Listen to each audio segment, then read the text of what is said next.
Sri Lanka harbors an abundance of natural resources for generating renewable energy. These sources are sustainable, efficient, increasingly cheaper, and easy to access.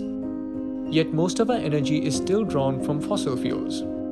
Coal is the dominant source, generating over a third of the country's electricity.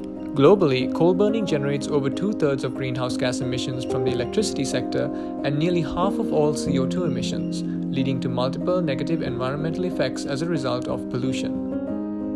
In Sri Lanka, a survey of nearly 200 families living in close proximity to the country's only operating coal power plant, which is located in Renewable, found that they experience higher rates of illness, especially cancer, and reduced life expectancy as well as premature birth, miscarriages, and low birth weights.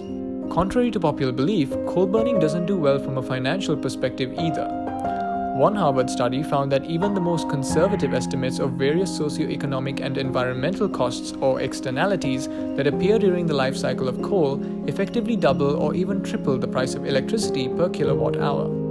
In Sri Lanka, socio-economic costs generated by the Norachole coal power plant typically go unaccounted for when assessing the full cost of its coal power generation.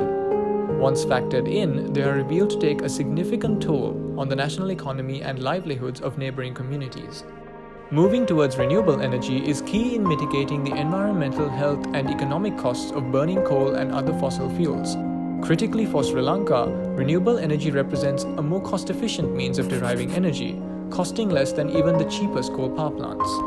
Today, solar and wind power serve as the dominant renewable energy sources around the world. Yet in Sri Lanka, where these sources are plentiful, they supply only small amounts of electrical power to the national grid.